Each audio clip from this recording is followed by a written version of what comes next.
네, 여러분 미칠 것 같은 고민 다들 있으시죠? 혼자 고민하지 마세요. 그 고민 우리 모두의 것이니까요. 김태형 상담소 나를 미치게 하는 것들을 시작하겠습니다. 야! 자, 지지난주에 저희가 특별 강연회를 해가지고 지금 한 달 만에 뵀습니다. 네. 잘 지내셨죠? 네. 네. 어저께 봤잖아. 아니 어제 이거 딴 얘기 해도 되나? 어제 강남역에서 그냥 고깃집에 들어갔거든요. 우연히? 네, 근데 선생님이 거기 계신 거예요.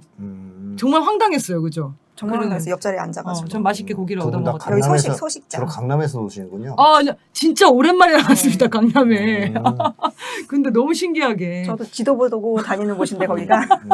진짜 거기서 만났어요. 한 달 만에 고깃집에서 뵀을 줄이야. 이게 서울이 좁아요. 네. 착하게 살아야겠죠. 네, 반가웠고요. 2주 전 출판 기념 강연이 성황리에 끝났습니다. 선생님 좀 놀라셨다는 얘기가 있어요. 신청자가 다 와서 놀라셨다는 얘기를. 네. 보통 네. 신청하면 반 정도거든요. 네. 근데 거의 다 왔다면서요? 완전히 다 왔습니다. 어. 네, 진짜 기적 같은 일이죠. 근데 그래요. 저희가 선착순을 했기 때문에 굉장히 경쟁이 치열했어요. 그 이후에도 전화가 계속 오셔가지고 더 갈 수는 없냐. 근데 저희가 다 안타깝지만 양해를 구하고 선착순 50여 명만 딱 이렇게 모였는데 자리가 너무 좁았습니다. 근데 강연이 평가가 너무 좋고 그 강연에 오신 분들이 이런 얘기를 하셨어요. 선생님이 우리가 지금 너무 우울하고 지쳤을까봐 힘을 내라고 책을 출판하신 게 아닌가 이런 얘기를 해주셨어요. 그 소감도 들으시면 좀 어떠셨습니까? 뭐 도움이 된다면 좋죠. 근데 제가 그런 목적을 가진 건 아니고 그냥 내다 보니까 우연히 이렇게 된 거예요. 있는 그대로를 썼지만, 네. 네. 그러니까 어쩌다 보니까 딱 적기에 내셨어요. 네. 왜냐면 지금 이 윤석열을 보면서 우리나라 국민들은 다 썩어 빠졌다. 정신이 나갔다. 막 이런 생각을 하고 있었는데 우리 국민들이 이렇게 훌륭한 우리주의라는 걸 갖고 있다. 이런 것들을 전달할 수 있어서 정말 좋았거든요. 네. 그래서 자긍심과 자부심이 넘치는 자리였습니다. 앞으로는 선생님 팬미팅도 저희가 좀 준비를 해보고 연속 강연에도 한번 준비를 해보겠습니다. 다음에 기회가 되시면은 강연 많이 와주시면 좋겠습니다. 네. 강연 소감 나누신 댓글 네. 이참에 소개해 볼까요? 네, 좋습니다. 김소망님, 오늘 참 행복했습니다. 요즘 비관적인 마음으로 무기력해 있었는데 오늘 참석 후에 마음이 다시 뜨거워지는 걸 느꼈어요. 이게 바로 우리의 힘이겠죠?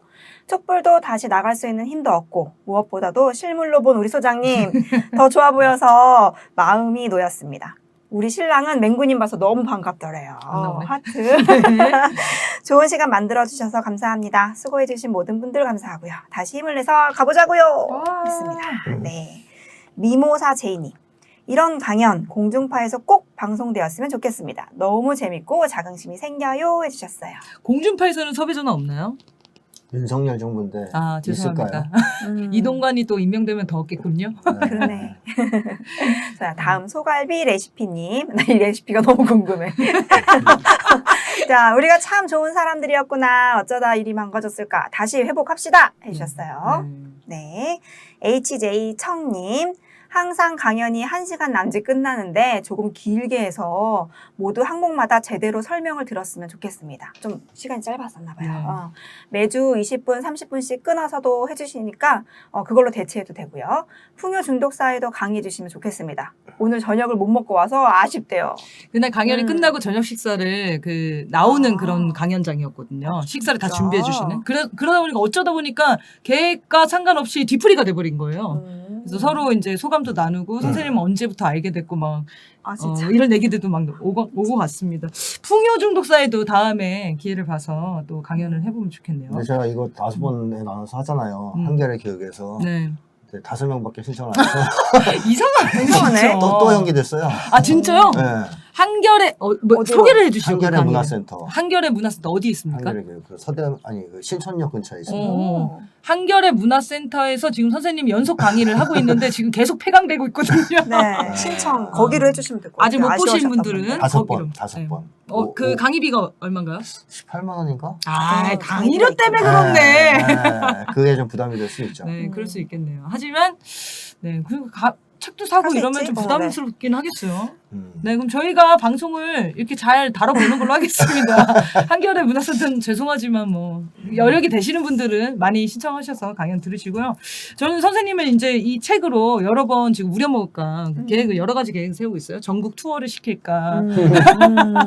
이게 전 국민이 다 들어야 되는 강연이에요. 그렇지. 그리고 다 읽어야 되고 책 몇 부 지금 나갔나요? 2세 벌써 2세를 찍었어요? 네. 이거는 제 생각에는 이 남이 덕분인 것 같습니다. 박수 치자, 박수 쳐. 네. 아, 홍보가 책을 이게 전격적으로 홍보하는 방송 저희밖에 없지 않습니까? 네. 근데 그렇다고 하죠. 지금 출간된 지 2주 됐잖아요. 2주 됐는데 지금 2세 찍는 거잖아요. 2주밖에 안 됐어요. 네, 2주밖에 안 됐습니다. 강연한 지 2주 됐잖아요. 아하. 네, 그쵸.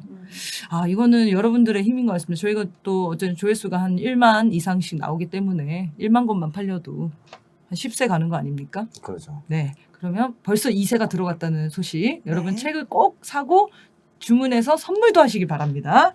네. 그러면 본격적으로 오랜만에 사회 분석.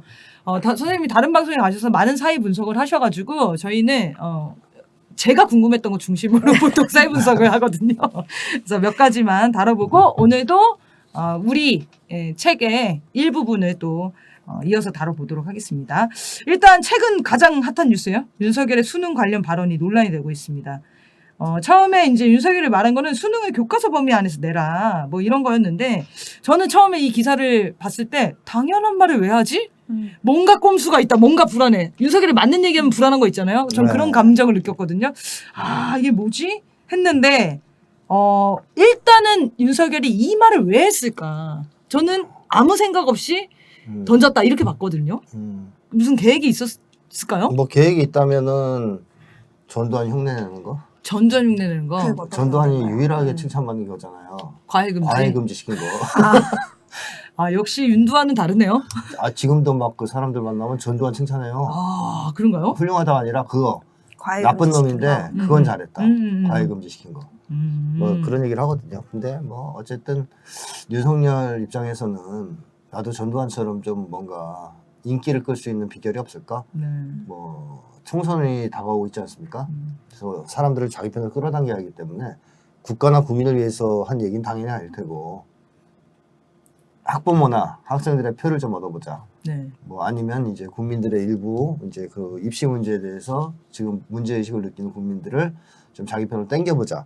이런 음흉한 목적에서 한 얘기 같아요. 너무 근데 단순하게 생각한 거 아닌가요? 번지수를. 그렇죠. 네. 너무 생각이 짧았던 거죠. 아 그러니까 생각이 없었다가 맞았네요. 아 생각은 있었지만 생각이 짧았다. 네. 그래서 알겠습니다.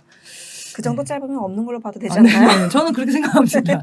저는 그 생각을 했거든요. 얘가 이게 수능에 무슨 트라우마가 있나? 그러니까 옛날에 자기 기억에는 수능이 너무 어려웠고 막 변별력 문제 때문에 막 스트레스 받는 수능이 없었구나.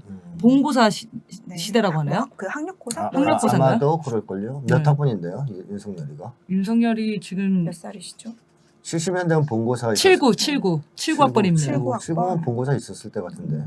그러니까 본고사랑 지금 수능은 좀 다르잖아요. 다르죠. 그거 다르죠. 얘가 서울대를 제 실력으로 갔을 리가 없잖아요. 그렇죠. 네. 의심스럽죠. 네, 그리고 뭐 과외를 열심히 받았다든지. 음. 그래서 이 공부에 대한 트라우마, 스트레스 때문에 애들도 너무 스트레스 받을까. 수능을 좀 쉽게 내줘야 되겠어. 이런 단순한 생각은 아니었을까? 그런 착한 마음이 있었을 거라고요? 아니구나.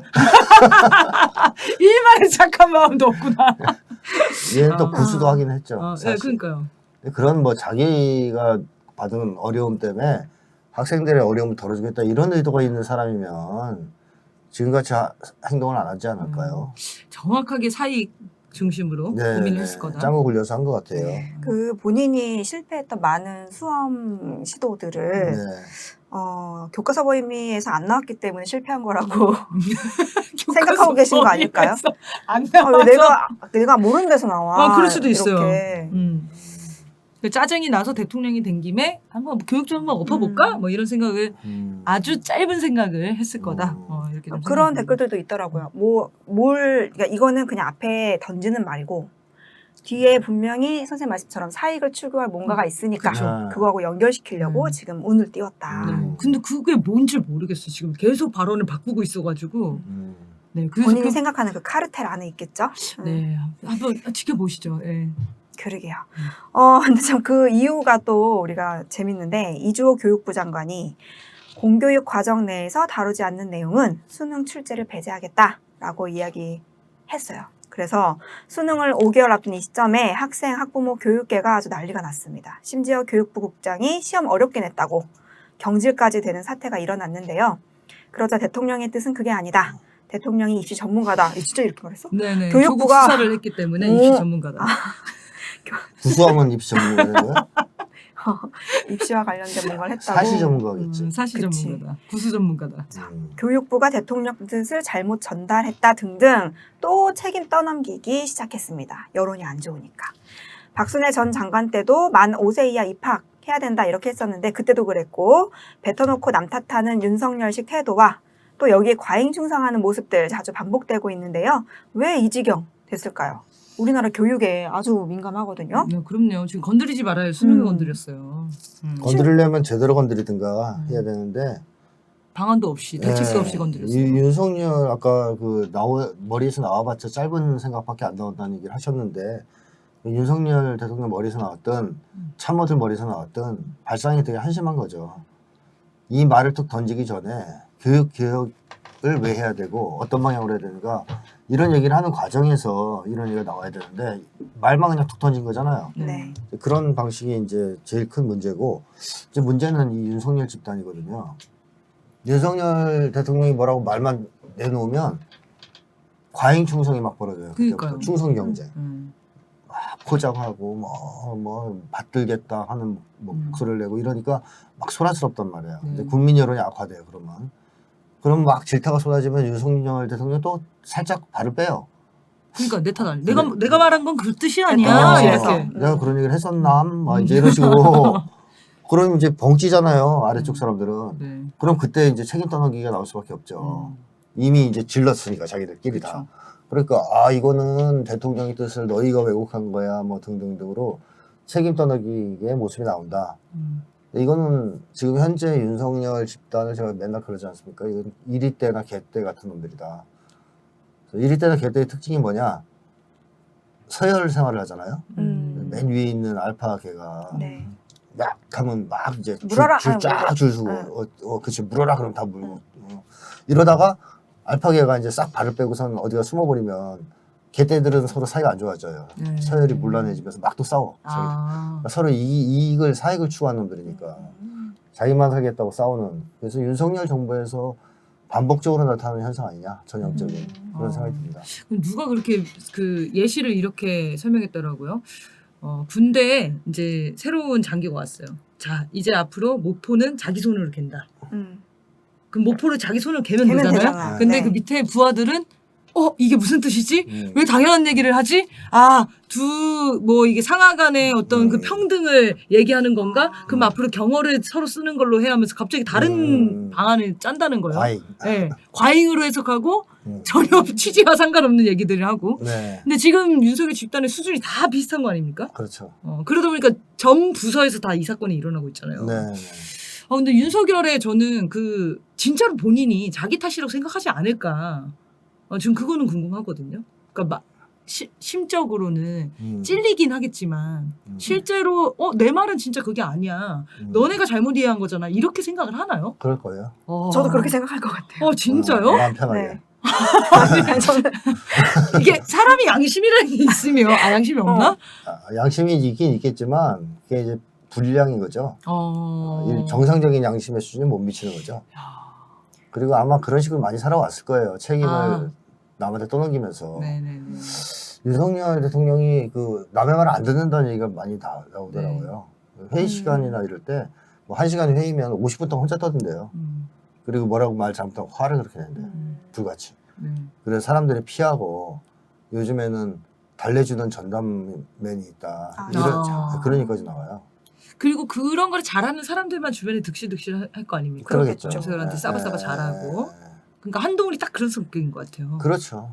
척하면 착 알아듣고. 네, 알겠습니다. 시키는 거 근데 착착. 윤석열이 생각한 건 방안은 아니지만 한동훈이 잘 처리래. 그럼 윤석열이 이건 내가 낸 아니야. 그리고 한동훈도 대통령님 덕분에 이렇게 한 거라고 이런 입에 발린 얘기들을 하면서 잘 만든 거겠죠. 그러겠죠. 정말 회사에서 절대 만나지 말아야 할 부장상이거든요. 네, 맞아요. 자기가 던져놓고 책임은 밑에 사람들이 다 지고 덕은 다 자기가 가져가고. 네. 저는 그 윤석열 대통령이 본인이 1위라고 얘기했는데 애들이 2, 3, 4를 했을 때 2, 3, 4가 뭔지 이해를 못한다고 생각해요. 1하고 2, 3, 4하고 나 저거까지 생각 못했는데 저게 내 얘기랑 상관이 있는 거였어? 잘 모르지만 2, 3, 4에서 성과가 나면 이제 내 내가 얘기구나. 했다고 하고 아니면 저 얘기 내가 했나? 이런 사람 정말 현실에서 만나도 싫거든요. 근데 대통령으로 만나니까 진짜 나라를 말아먹는다는 표현이 네. 정확하게 맞는 것 같습니다. 네, 요 문제 아마 지금 10대랑 학부모들 사이에서는 네. 지금 난리죠. 난리죠? 네. 네, 지금 선생님도 이제 고1 자녀를 저는 이제 두고 고1 자녀가 있는데 이제 5개월 남았기 때문에 사실 이제 요거에 맞춰서 12년을 세팅했다고 보면 네. 돼요. 지금 수능 고3들은 좀 청천벽력 같지 않을까. 그리고 너무 이 수능에 대한 이해 없는 거가 너무 충격적이죠. 대통령이 우리나라에서 수능은 사실 이제 이게 좋은 거냐 나쁜 거냐 이 교육 문제는 뭐 차치하고라도 이게 되게 중요하잖아요. 우리나라에서 진짜 중요한 행사인데 인생이 걸려 있는 거예요. 근데 수능 때 비행기 안 날잖아요, 우리나라. 그렇죠. 자, 그 정도인데 이거에 대한 이해가 대통령이 없다는 것은 너무 충격적인 얘기죠. 수능이 너무 비본질적인 얘기예요. 네. 이런 얘기들은. 입시 개혁을 하고 싶다면 결국 사회 개혁을 해야 됩니다. 네. 그러니까 아주 단순화시켜서 얘기하면 대학 안 나와도 충분히 잘 살 수 있는 사회. 네. 뭐 예를 들면 과거 이제 북유럽이 그랬죠. 뭐 복지국가들 대학 안 나와도 임금이 괜찮고 뭐 소득 차이가 크지 않고 무시당하지 않고 그러기 때문에 미친 듯이 대학에 가려고 하지 않아요. 그쵸. 거기서는. 네. 그러니까 사교육도 없고 공교육은 잘 되고 이런 시스템이 돼야 되는 거고 그렇다면 한국도 결국에는 불평등 문제라든가 취업 문제를 해결을 해서 대학 안 가도 괜찮다. 그래서 대학 진학률을 좀 낮춰야 돼요. 한국 너무 많이 가잖아요. 그렇죠. 그러니까 안 가도 되는 사람들은 안 가고 진짜 공부하고 싶은 사람들이 가고 이런 식으로 시스템을 바꾸고 그러면 입시에 목숨을 거는 모든 것을 입시에 맞추는 이런 교육이 사라질 거고 그러면 사교육이 죽을 거고 공교육이 살아나겠죠. 그렇죠. 그게 근본적인 해결책으로 가야 되는데 이거 수능 시스템을 어떻게 바꾸고 교과서 안에서만 문제 출제하고 이거는 그야말로 정말 비본질적인 얘기들입니다. 그렇죠. 해결책이 안 돼요. 학생들 입장에서는 더 어이없는 게 이제 앞으로 명분 내세우는 거는 과외, 고액과외 없애겠다, 사교육비 내리겠다 이건데 사실 국어 교과에서 비문학을 그러니까 없애라는 거잖아요. 그것만큼 사교육비가 안 드는 게 없대요. 그렇죠, 그렇죠. 책 읽는 거를 이제 염두한 뭐 이런 시스템인데 그렇죠. 뭐야 그것도 안 되고 그러니까 선생님 말씀처럼 직업에 대한 귀천이 없이 모두 평등하게 그리고 네. 대우해주고 그러면 공부해야 되는 분야에 대한 직업을 가질 사람들은 대학원 가는 거고 네. 또 다른 분야에서는 바로 또 직업 그렇죠. 생활을 할 수 있게끔 그렇죠. 전문가로서. 해줘야겠죠. 네. 네. 그러니까 저 같은 사람은 이제 대학 안 가고 두 분 같은 분들은 이제 대학 가시고 저도 그러면 안 가요. 소년이 잘못되는 데 생각하는 것은 소년아. 저는 대학생이, 기본소득이 되면 실현이 되면은 대학을 다시 가고 싶은 생각은 있어요. 그러니까 제가 하고 싶은 공부를 해보고 공부하고. 싶다. 잘하는지는 모르겠지만 그래서 맞아. 외국 같은 데는 대학 진학을 그렇게 많이 하려고 하지 않으니까 어지간하면 다 입학시켜주잖아요. 그 대신 졸업이 안 돼. 그쵸, 졸업이 그쵸. 더 어려운 그러니까 시스템. 이제 무슨 이제 공부를 진짜로 잘할 수 있는 애들은 살아남아 졸업을 할 건데 아니면 못하니까 그냥 일단 들어가 보자가 안 돼요. 진짜 공부하려는 마음이 있고 재능도 있는 아이들이 들어가는 거죠. 네. 그게 맞다고 보거든요. 대학은 그래야 된다고 생각해요. 맞아요. 네. 상담실에서 진짜 슬픈 게 아이들이 다 이 점수 맞춰서 오는 거예요, 과를. 음. 과를 와가지고 자기의 미래와 심리학과를? 바꾸는 거지. 무슨 과든. 그냥 그 성적에 상담하는 맞춰- 친구들이 상담실에 오는 네. 대학생 아이들이. 전체가 학생들이 이과 어떻게 선택했어? 그렇죠. 진로 고민할 때 보면 음. 점수가 여기 올 수 있어서 왔어요. 이러는 네. 애들이 대부분이죠. 그 연기학과 간 애도 있어요. 그래서 전혀 연예인이나 연기에 관심이 관심이 없는데. 없는데 진짜 네, 점수 때문에 그거는 아. 좀 어렵지 않나? 자기가 좋아야지 갈 그래서 수 있는 너무 거 아니야? 힘들었대요. 그러니까 힘들겠어요. 어. 아니 공대 나와서 음악 하시고 뭐 이런 분들 많잖아요. 그러니까요.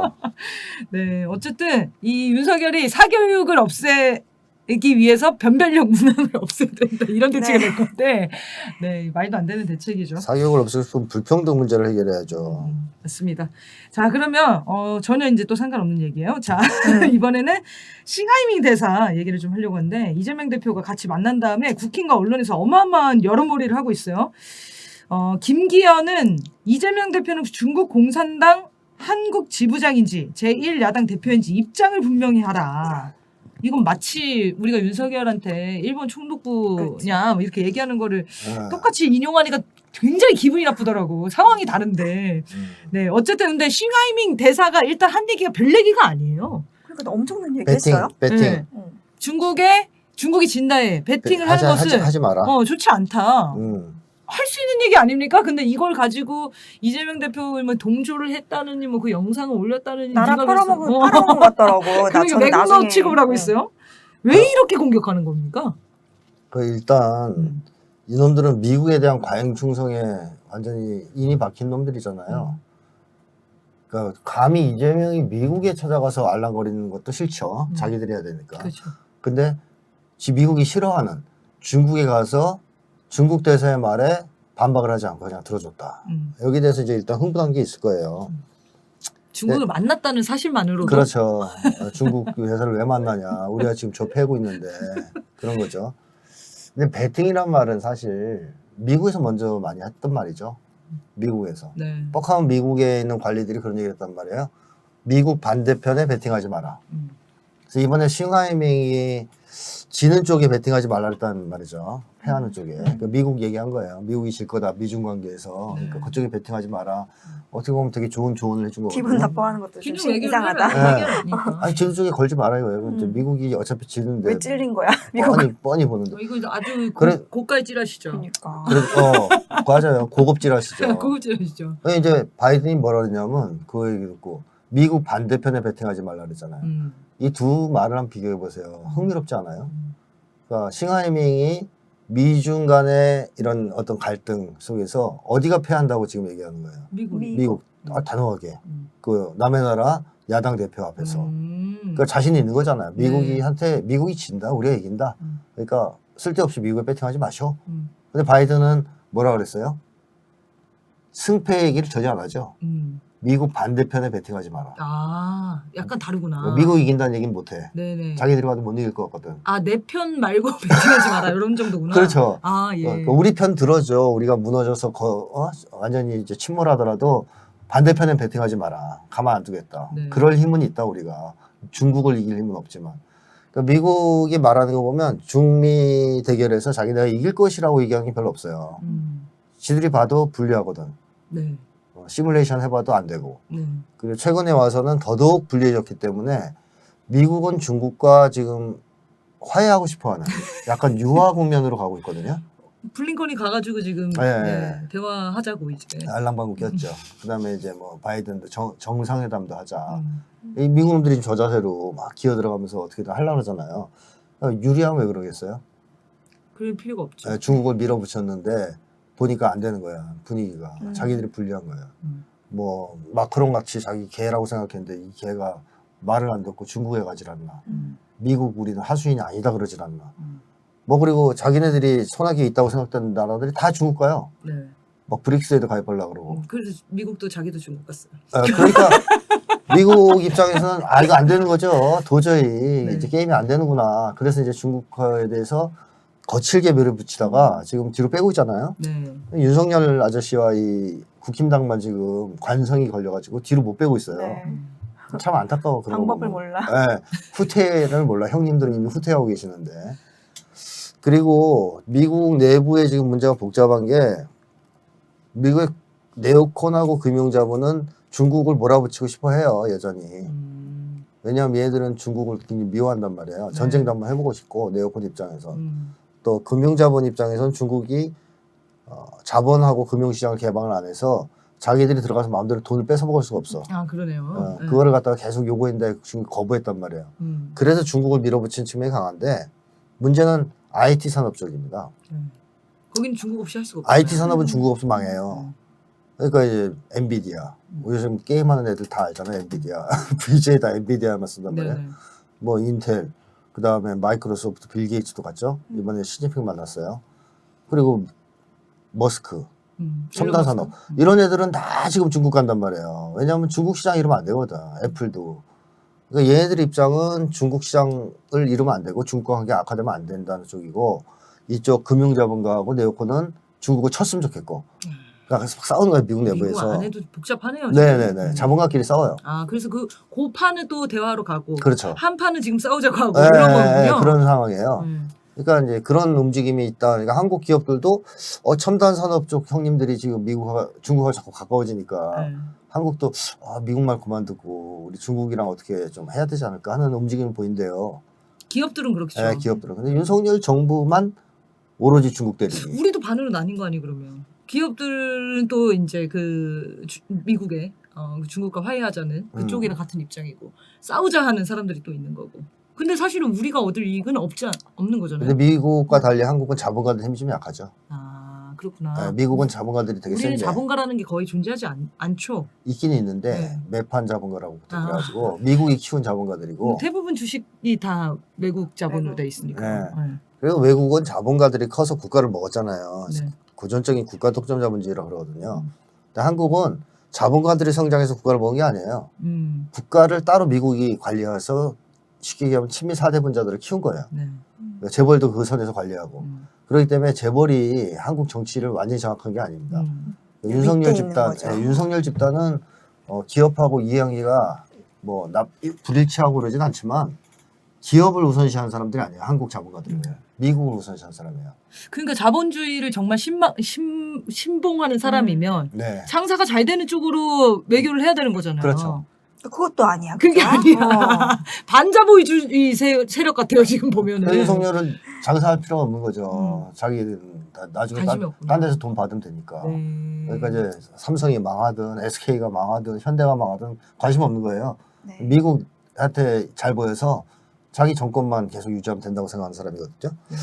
그러다 보니까 이제 중국을 때리는 게 있고 또 하나는 반중 정서를 국내 정치에 이용하려는 게 있는 거죠. 당연히. 친미 친일로 국민적 분노를 엄청 사고 있기 때문에 특히 오염수 문제라든가 중국을 희생양으로 삼아서 막 때리는 건데 얘들이 이렇게 중국이 만만해 보이나 봐. 그죠? 참 재밌는 애들이에요. 언제쯤 얘기를 하는지 모르겠어요. 그러니까 중국 되게 우습게 보이나 봐요. 윤석열 집단한테는. 막 큰 소리 빵빵 치잖아요. 우리를 침략하고 전쟁을 일으켰던 나라랑 어떻게 대화를 할 수 있냐 막 이런 얘기를 북힘당원들이 하고 있던데. 일본하고도 하면서. 그러니까. 아니 그러니까 근데 실제로 좀 이런 현중 반중 정서가 실제 좀 상당한 것 같더라고요. 왜 이렇게 중국 싫어할까요? 자, 생각해 보세요. 우리나라에서 현중이 언제부터 심해졌습니까? 언제부터요? 그걸 모르겠어요. 어느샌가 눈 떠보니까 너무 사람들이 중국을 싫어하는 거예요. 미국이 중국을 적대 국가로 간주하고 적대 정책을 취하는 시기부터 한국에서도 현중이 시작돼요. 여론전을 펼친 거네요. 세계 매스미디어를 거의 이제 지배하는 나라라고 봐야 되거든요.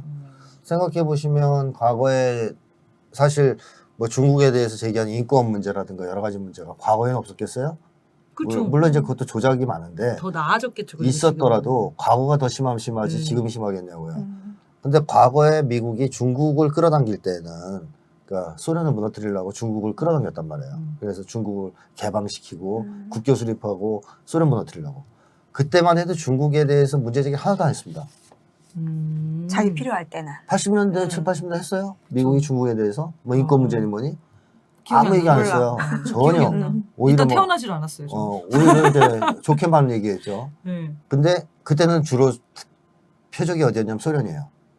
소련을 악마했죠. 그래가지고 미국 헐리우드 영화 봐도 그 당시엔 다 나쁜 놈들은 소련 놈들이고 사회주의 나라들이고 그러다가 이제 사회주의가 무너지자마자 중동으로 넘어가요.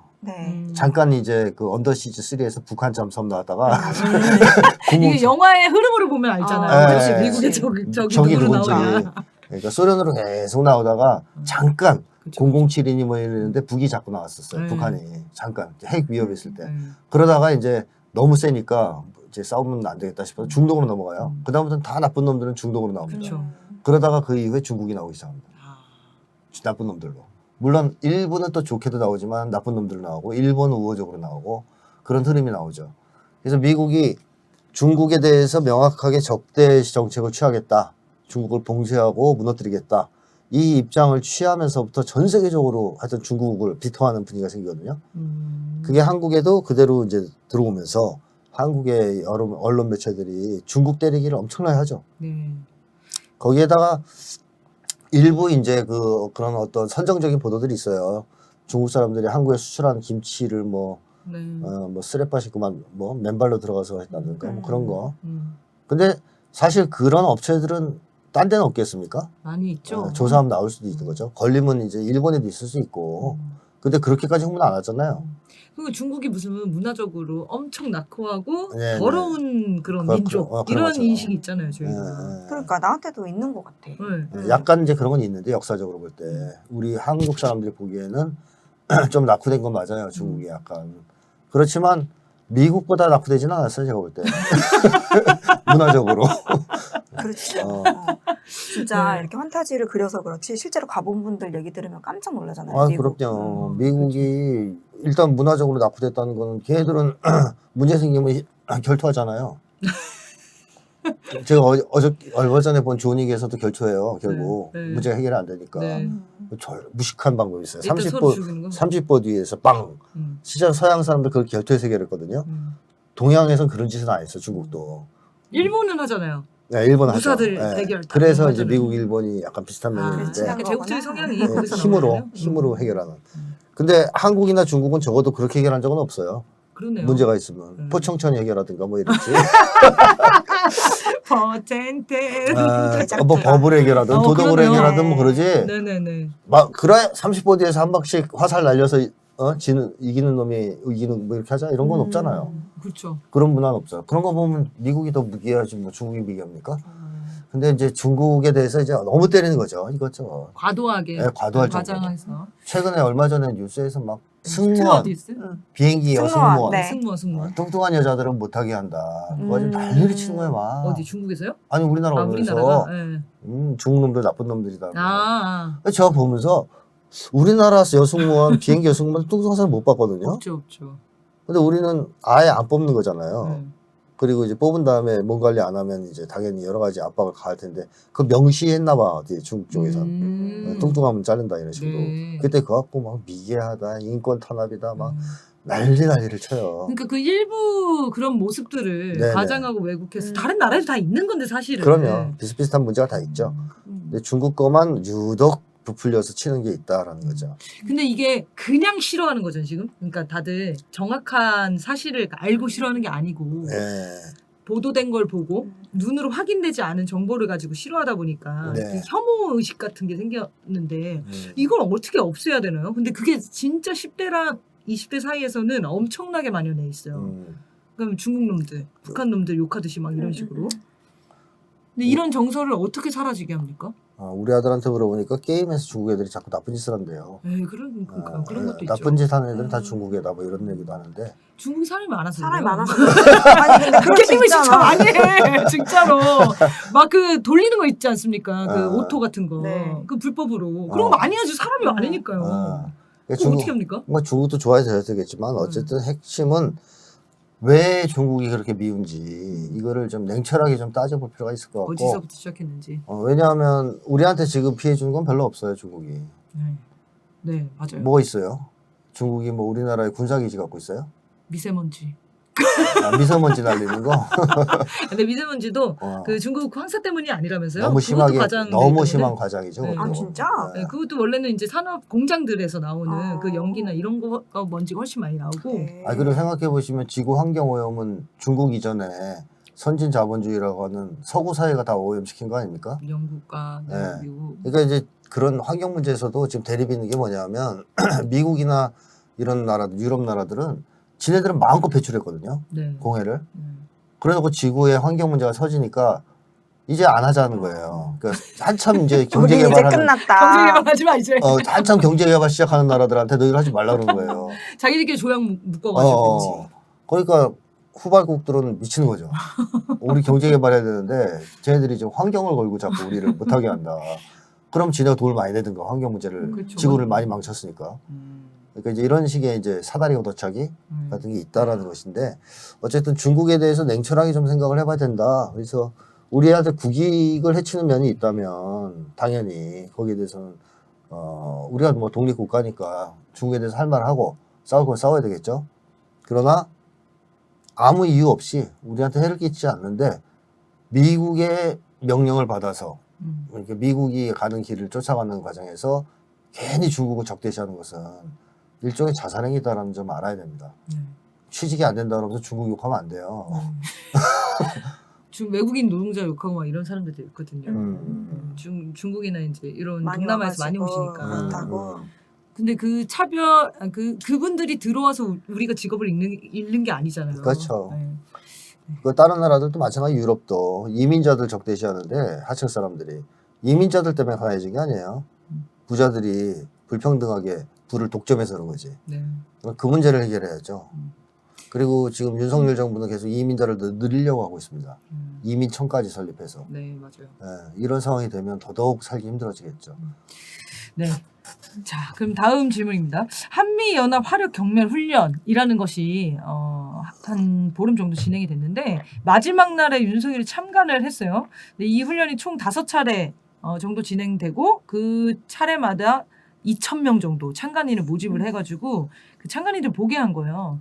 근데 마지막 훈련 다음 날에 이제 북한에서는 이 훈련에 대응해서 탄도미사를 발사하기도 했습니다.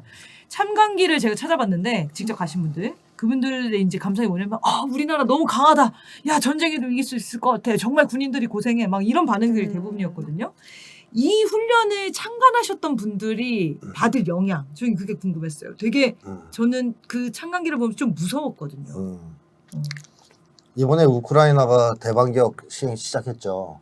그래서 우리나라 언론에서 난리 났었잖아요. 이제 곧 우크라이나가 러시아군을 다 죽이고 이기고 전쟁을 끝낼 것이다. 네. 뭐 이런 보도가 줄을 이루다가 최근 들어와서 갑자기 러시아군의 저항이 만만치 않다.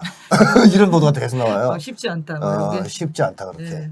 뭐 이런 얘기인데 사실 지금 현재 상황은 다 박살났어요. 대반격을 통해서 다 죽었다고 그래요. 근데 그때 대반격을 시킬 때 우크라이나 병사들을 모아놓고 지휘관들 특히 나토 쪽에서 파견된 간부들이 그런 식으로 고치했다랍니다. 레오파르드2 독일제 전차만 봐도 다 도망간다. 러시아군. 그러니까 너희들이 무조건 이긴다. 애들은 이제 막 신난 거죠. 그래? 우리가 나치 문장 달고 레오파르드 몰고 들어가면 다 도망가겠지? 안 도망가네? 네. 갔더니 해봤더니 안 도망가. 안 도망가고 막 뭐가 날라와. 그래서 터져. 지금 레오파르드2 뭐 미국에서 보낸 브래들리 다 지금 깨지고 있거든요. 어마어마하게. 그래가지고 최근에는 엔진 신호 켜놓고 도망가는 병사들까지 나오고요. 우크라이나에서. 버리고요? 무서워서. 무기들 버리고. 네, 너무 많이 죽으니까. 이런 상황이 됐는데 이게 전쟁뽕인데 이렇게 맞추는 게. 그러니까 객관적 현실의 기초에서 상황을 인식시키는 게 아니고 허황된 자신감. 이길 수 있다. 봐라. 포 터지니까 빨갛게 많이 솟아올랐지. 박수를 치고 막 그랬다는 거예요. 그러니까요. 근데 북에선 전술핵 쏠 거거든요. 전쟁 터지면. 네. 그러니까 핵무장 국가란 말이에요. 그러니까 그런 재래식 무기로 아무리 화력으로 때려봐야 전술핵 미사일 한 방보다 못해요. 근데 전쟁이 터지는 순간 북은 전술핵을 쓰겠다고 공언을 해왔고 주요한 곳을 다 전술핵으로 칠 거란 말이죠. 어떻게 이깁니까? 사실상 못 이기죠. 그러니까 제정신이 있는 군사 전문가라든가 정세 분석가라면 남북 간의 관계에서는 핵을 가지긴 북쪽에 대항해서 이길 수 없다. 이거는 상식이거든요. 근데 이런 식으로 윤석열 정부가 사람들 모아놓고 전쟁뽕 고치하고 이길 수 있다고 막 뻥치고 그래서 국민들이 전쟁하고 싶다. 뭐 한번 해보자.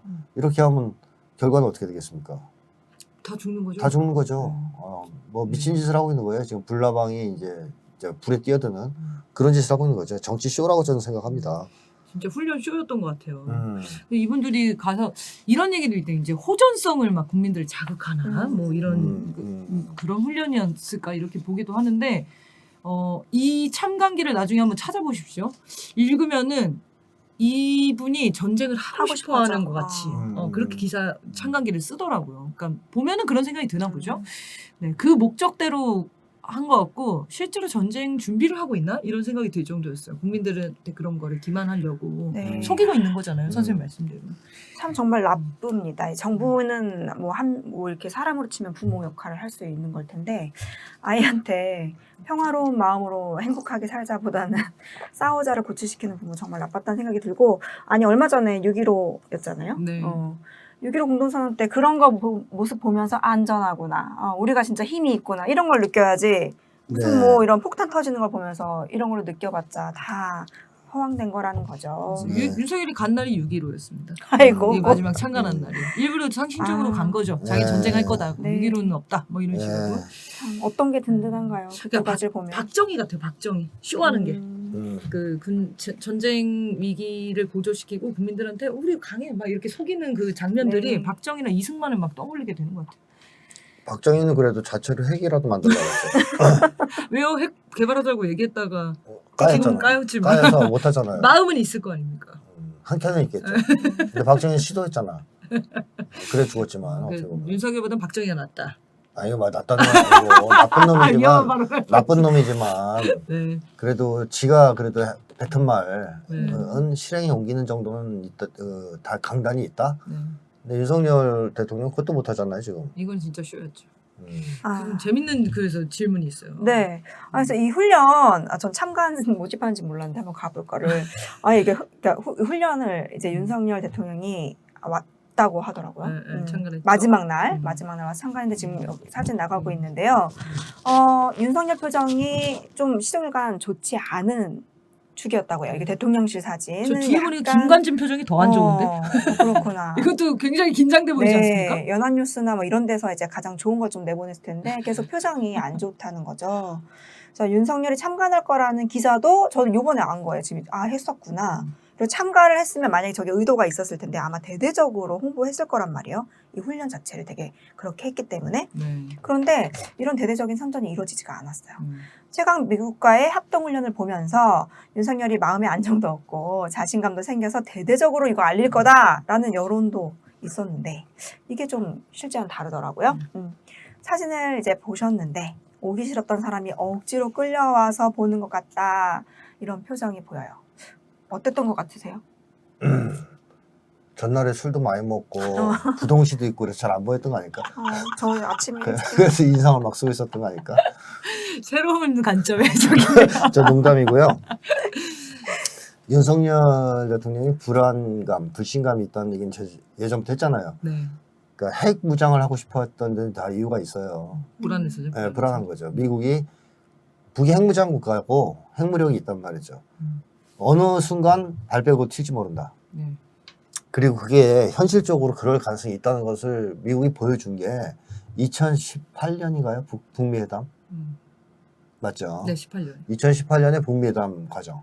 그 2018년에 북미 회담이 있기 직전까지는 서로 지구에서 지워버리겠다. 뭐 화염과 분노를 맞이할 것이다. 핵단추 막 얘기 나오면서 전쟁 일부 직전까지 갔잖아요. 네. 이때만 해도 그곳 보수 세력은 드디어 형님이 북을 징벌해 주시는구나 생각했는데 왜 갑자기 회담을 하네. 네. 그리고 막 트럼프랑 만나서 악수하고 막 화기애. 태극기 부대가 혼돈에 빠졌어요. 네, 혼란에 빠졌어요. 멘붕이 왔었잖아요. 네. 그런 모습. 그 이후에 보여준 여러 가지 모습들, 미국이 이제 아프간에서 튄다든가 안 되면 뭐 이런 걸 보면서 아무래도 이 극우 보수 세력이 불안해진 건 사실이에요. 윤석열 정권도 당연히 윤석열 대통령도 불안하겠죠.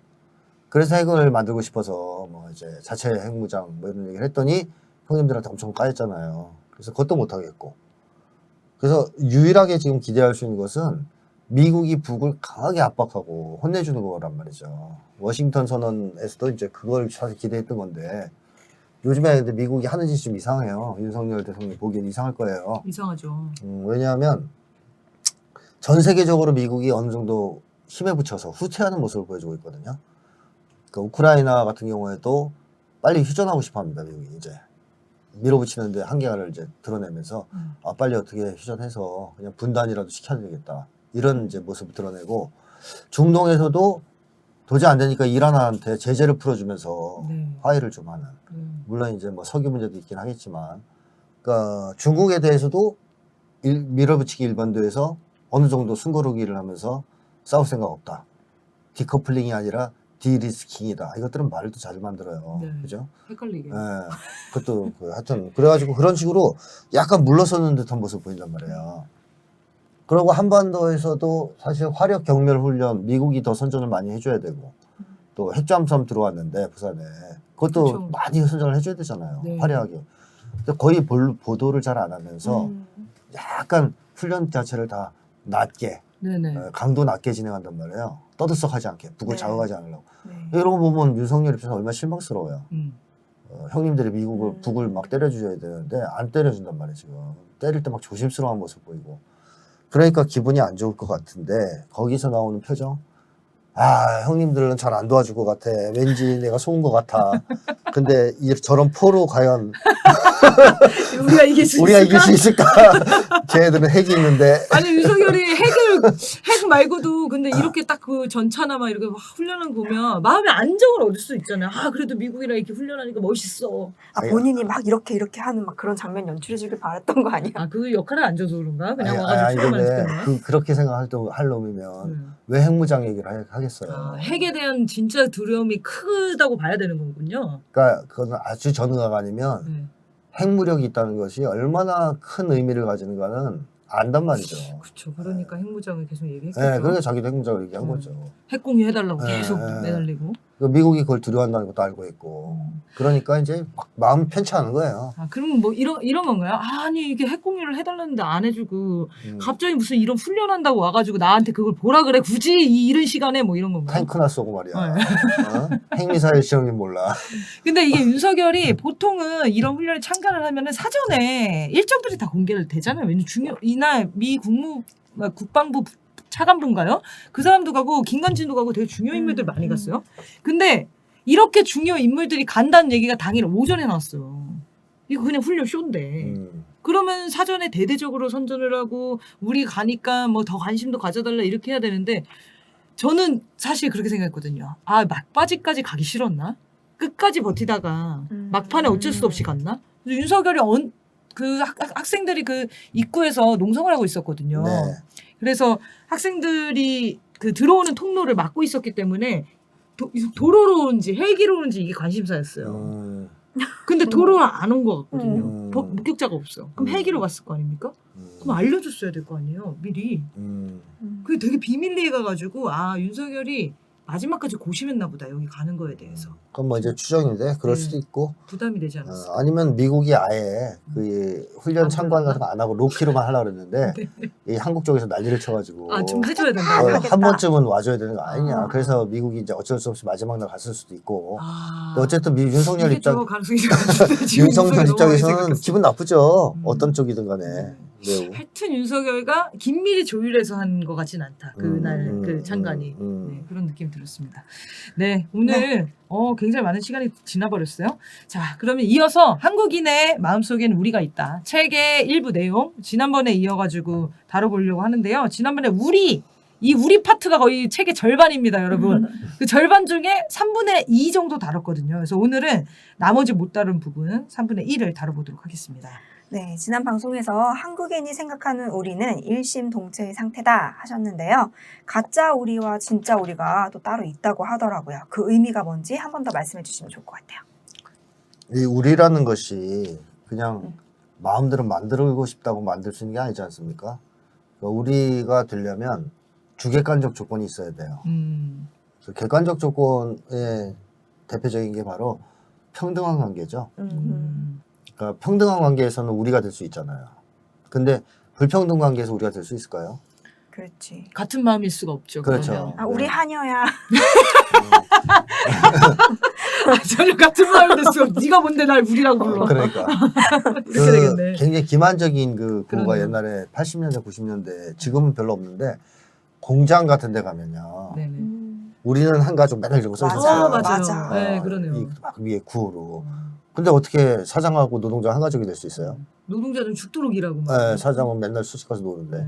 불평등 관계가 있으면 우리가 될 수 없습니다. 집 가족도 마찬가지예요. 가족 간의 관계가 평등하지 않으면 우리가 될 수 없어요.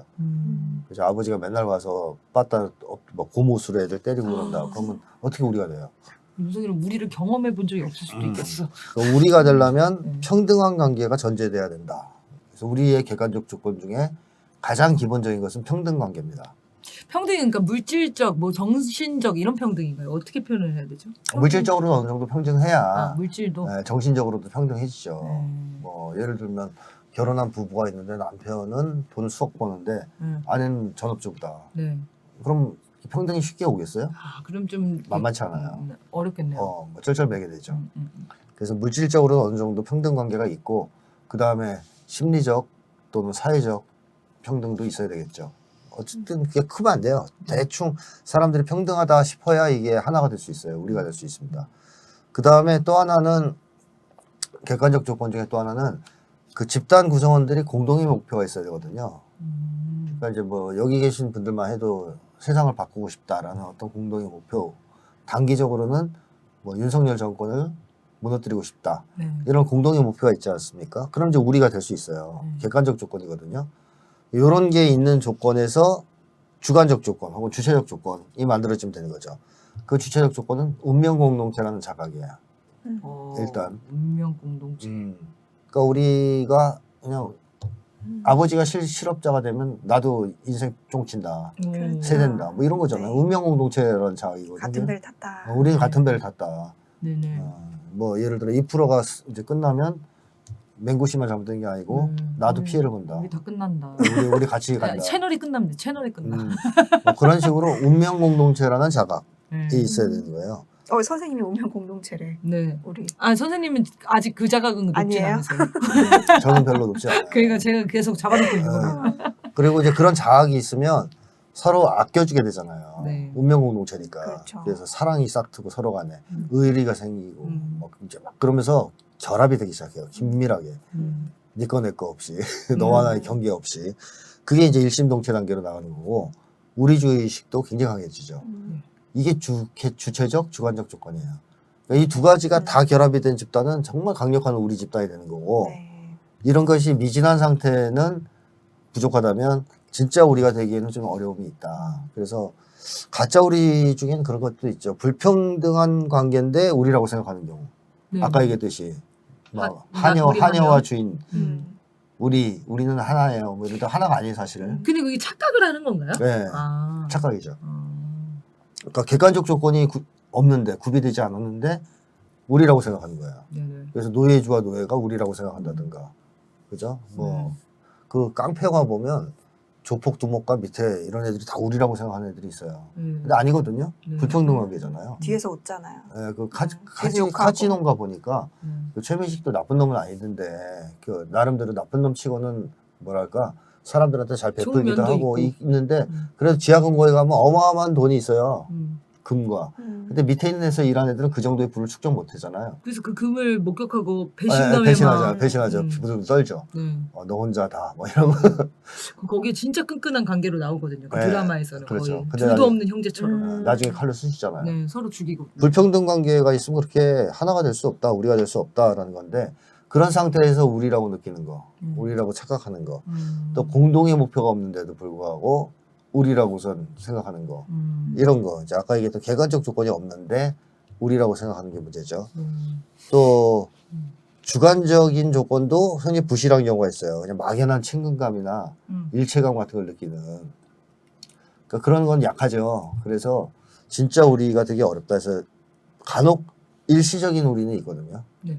순간적으로 일시적으로 우리를처럼 느껴지는 또 우리가 형성되는 경우도 있어요. 같은 학교 출신이라든지. 뭐 그런 이런 식으로 거죠. 순간적으로 친근감을 느끼면서 아니면 보통 이제 공연장에서의 떼창 같이 그렇죠. 저 가수 목적이 같아지는 거죠. 네. 그런 경험을 작게나마 하는 건 중요한 것 같아요. 네네. 알아야지. 나쁘진 않죠. 근데 오래 가진 않는다 이런 얘기고. 그렇죠. 네. 그 다음에 술자리. 술자리에서 술 많이 먹다 보면 이제 불평등하게 사라지잖아요. 그렇죠. 서로 말 놓기로 하자. 군번 다 떨어지고 야 이제 하고 싶은 걸 다 해. 욕해도 괜찮아. 이러면 이제 우리가 되는 거예요. 그때부터. 그래가지고. 다음날 엄청 불편하고. 맞아요. 자, 그래서 이런 식으로 순간적으로 일시적으로 우리가 형성되는 경우가 있고 네. 또 뭐 제한적으로 우리가 만들어진 경우도 있다. 뭐 이렇게 이제 볼 수 있습니다. 네.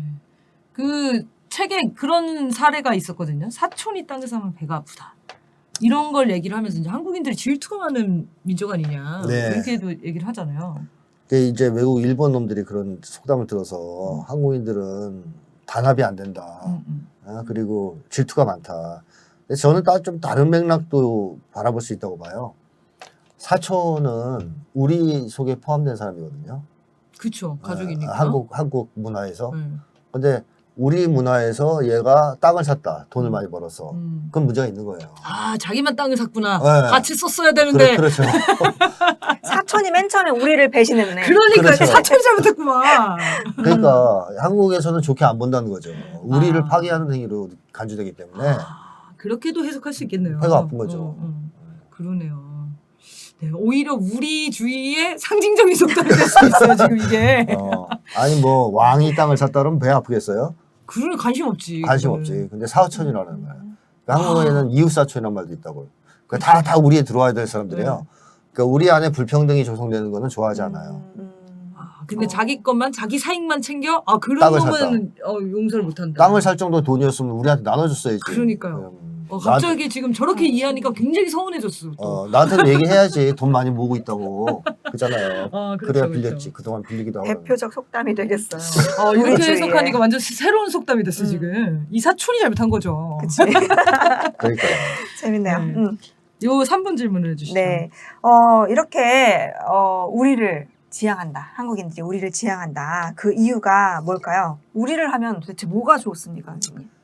제가 책에서 여러 가지 얘기했는데 오늘은 시간이 없으니까 짧게 한 두 가지만 일단 세 가지만 얘기하면 하나는 사회 안전망 역할을 해준다는 거고요.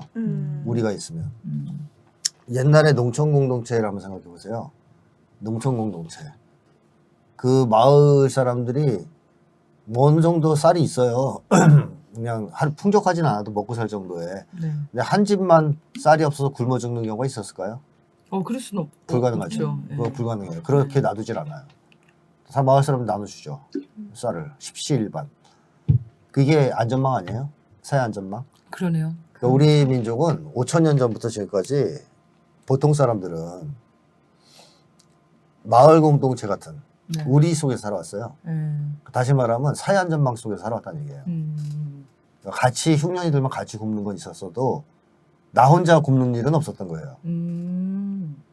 우리 마을에서 나만 우리 집만 내가 돈을 못 벌고 농사를 못 져서 나만 죽어 굶어서 자살을 해야 돼. 상상이 안 되네요. 있을 수 없는 일이에요. 한국 농촌 문화. 문화로 생각하니까. 네, 한국 문화에서. 아니 뭐 집에 남는 거라도 갖다 주려고 하거나 그럼요. 아니면 저 집에 굶고 있더라고 이런 얘기 들으면 벌써 예. 그 집 사람들이 다 초청을 맞아요. 하거나. 그럼요. 애라도 먹여요, 애라도. 그러니까 향이하게도 굶는 사람인가 어려운 사람이다 안 도우면 네, 맞아요. 가장 심한 벌로 처벌한다는 얘기가 향약에도 있어요. 그 향약에 만들어졌던 게 이런 장애인이나 그런 네. 사회적 맞아. 약자 여성들, 과부 네. 그런 데가 1번으로 도와줘야 되는 맞아요. 거죠. 맞습니다. 그게 우리 민족 문화라고. 네.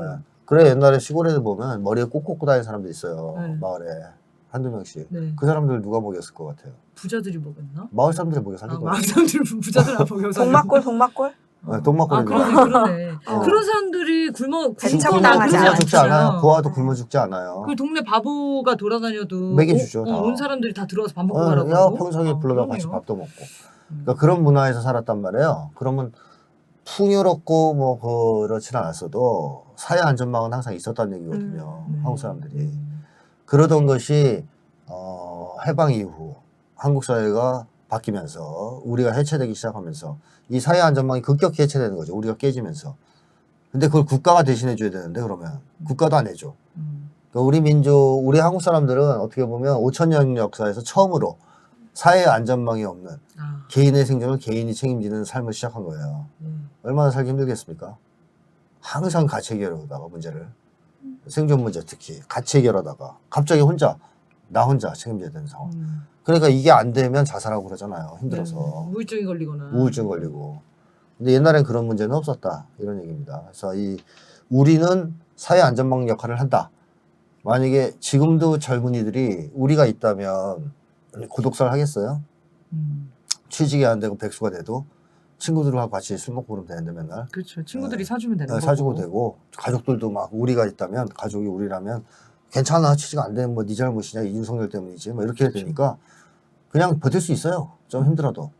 근데 혼자 취직도 안 되는데 가족도 냉담하게 굴고 취직 못 한다고. 친구들도 안 껴주고. 친구들도 백수로 안 껴주고. 음. 그럼 자살하는 거 아니에요? 고독사하는 거 아니에요? 음.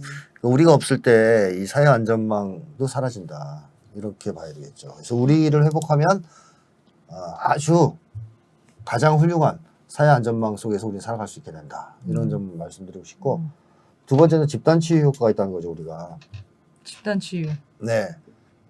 그 집단 치유는 원래 이제 아시겠지만 이 동병상련의 처지에 있는 사람들이 이제 주는 효과거든요.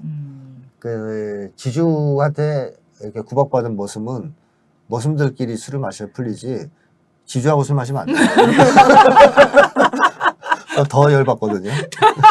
지주랑 술을 어떻게 마셔요? 아니 그러니까 예를 들면. 지주하고 섞여 술 마시면 안 돼요. 머슴끼리 먹어야지. 그렇죠, 그렇죠. 그리고 학생들도 뭐 학교에서 스트레스 받는 일 있으면 학생끼리 술 먹어야 되잖아요. 아니면 회사 가도 부하 직원들 어. 방이 따로 있죠. 카톡방이. 그럼요. 직장 상사한테 갑질당했다 그러면 직원들끼리 같이 술 먹고 풀어야지. 그렇죠. 뭐 직장 상사하고 같이 술 먹으면 되겠어요? 자, 그런 점에서 본다면 우리라는 집단이 있다는 얘기는 사회적 스트레스를 해결해주고 마음을 치유해주는 역할을 했단 말이에요. 옛날부터. 그래서 응답하라 2988 봐도 덕선이 아빠가 밖에서 구박받는 장면이 많이 나오거든요. 네. 그 반지하 사는 아빠. 근데 그 마을에만 가면 사람들이 너무 잘해주잖아. 그러니까 이 사람이 즐겁게 사는 거야. 밖에서 받은 스트레스 거기서 다 푸는 거야. 와서 치유가 되는 거예요. 그러니까 이렇게 우리라는 집단이 있으면 사람들이 상처가 그렇게 깊어질 수가 없어요. 다 그때 치유가 잘 돼요. 근데 우리가 사라지면 어떻게 돼요? 그걸 치유할 길이 없지 않습니까? 상처를. 그래서 괜히 자기보다 약한 엉뚱한 사람을 괴롭히거나 아니면 이제 착한 사람들은 상담받으러 가거나 왜냐하면 우리가 없으니까. 그러니까 우리가 다 회복되면 저는 상담가들도 상당히 많이 실업자가 될 거라고 예상합니다. 지금 그렇겠지. 상담가가 대세죠. 지금 네, 진짜 네. 엄청 많잖아요. 왜냐면 너무 우리가 많죠. 없으니까. 우리를 회복하는 걸 방해하겠는데 상담가들이. 네. 어떻게 생각하세요? 우리가 없어져서 상담가들이 생긴 거죠. 어떻게 보면. 그래 마음이 힘들어지니까. 근데 우리가 회복되면 상담가들도 이제 우리 속에 들어가서 행복해지니까. 네. 꼭 상담가를 할 필요가 없겠군요. 그렇죠. 그때 되면. 예, 굳이. 그런 날이 오면 뭐 저 안 하겠습니다. 그런 직원 많이 줄 거예요. 일단 한 명. 네, 그런 날이 온다면요. 그러니까 이 우리라는 게 있냐 없냐는 그 사회의 정신 건강에 엄청난 의미가 있다고 저는 생각해요. 이건 전 세계 인류한테 다 포함이 되는 거죠? 다 포함돼요. 우리나라만 그런 건 아니고. 네, 맞습니다. 근데 우리나라가 크게 느낀다는 거죠. 훨씬 더 크게 느낀 거죠. 이거 우리 촛불에 나오시는 분 중에 누가 똑같은 얘기를 했어요. 선생님 얘기하신 것처럼 집단 치유 효과를 느낀다 하면서 그분이 정신과 치료비를 낸다라는 마음으로 촛불행동에 후원하고 계신다는 거예요. 어차피 지금 사회에 나가서 윤석열 스트레스 받고 상담 받느니 그 돈 가지고 촛불에 후원해가지고 촛불을 키우는 게 낫지. 집단 상담입니다. 네, 그것이. 그렇게 되고 있습니다. 저희가.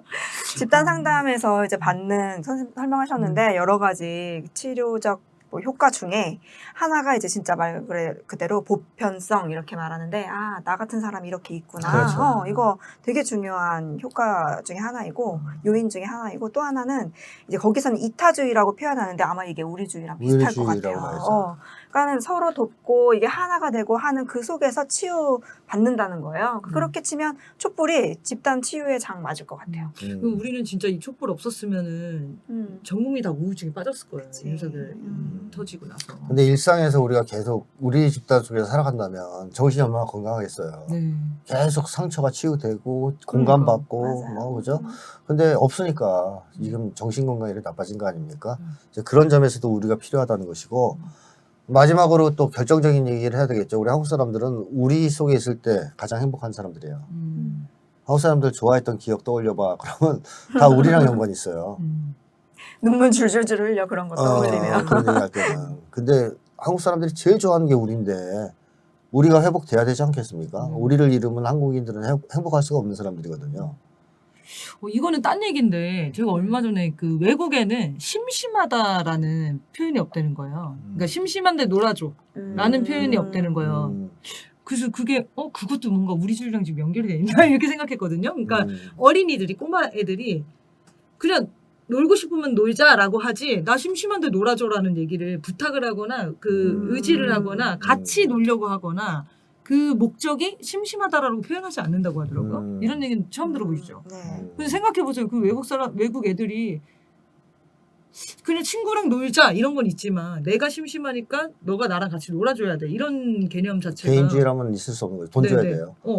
그런 인식이 없는 것 같더라고요. 어. 근데 저희는 이제 애기들이 다 자식들 보면 엄마 심심한데 놀아줘 친구야 심심한데 놀아줘 뭐 이렇게 게임을 하다가도 저는 심심하다라는 생각을 할 때가 있어요. 그러니까 뭐 이렇게 무가치한 일들을 하다가 보면은 너무 심심한데 이런 생각이 들 때가 있거든요. 그러니까 뭔가 가치 있는 일을 하거나 인간이랑 같이 하는 일을 하거나 그랬을 때 이거를 의미 있다라고 의미 있는 일을 더 했다 의미 이렇게 있다고 생각하는 것 느낀다는 같아요. 거죠. 그게 예전에 제가 많이 마셨던 권태죠.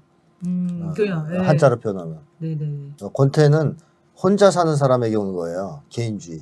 음. 그러니까 권태를 극복하기 위해서는 유일하게 의미 있는 일을 해야 되는데 그 의미가 집단에서 오거든요. 공동체에서. 공동체를 위해서. 그러니까 자기 이웃을 혼자 위해서. 의미 있는 일 말고 공동체에 같이 포함되는 일. 혼자 살면 의미라는 것 자체가 있을 수가 없는 거예요. 그래요? 그렇죠. 무슨 그래요? 의미? 오늘 내가 밥을 맛있게 만든 것은 나에게 큰 의미일 수도 있잖아요. 그러니까 저기 섬에 가서 혼자 산다고 생각했어요. 섬에 가서 혼자 살았어요. 당분간은 전체가 의미 전체가. 있을 수 사회 있겠지. 속에서 어. 혼자 생활할 때 얘기하지 말고 아, 아예 홀로 여기 있을 떨어져서 섬에 산다고 생각해보세요. 네. 뭐가 의미가 있고 없고를 어떻게 따져요? 오늘 내가 해냈다. 불을 그래. 내가 지폈구나. 이런 거 그래서- 의미 있지 않습니까? 그래서 끝인가? 그날이 끝인가요, 그게? 오늘 뭐 개가 뭐 쥐를 잡아먹었다. 그건 별로 의미가 의미가 없죠. 있어요? 그럼 똑같은 거잖아. 혼자 살면. 이게 반복 길게 유지가 되지 않겠네요. 그런 의미들이 길게 유지가 혼자 아니라 있을 때는. 사람에게 있어서 의미란 것은 사회적 의미를 가지는 거예요. 사회적으로. 야, 네가 뭐 우리가 한 일들이 의미가 있니? 이 얘기가 뭘 의미하겠어요. 결국 역사에 이게 공헌한 거냐? 네. 사회에 도움이 되는 거냐? 네. 이걸 따지는 거 아니에요? 이 개인한테 그 평가가 달려 있는 게 아니구나. 그렇죠. 사회에 달려 있어요. 그 사람이 의미 있는 삶을 살았느냐, 살지 못했느냐, 사회가 그러네요. 평가하는 거지. 그러네. 그 내가 개인이 평가하는 게 아니구나. 아니에요. 혼자 어. 피아노를 되게 어려운 뭐 엄청 어려운 곡을 다 쳤어. 네.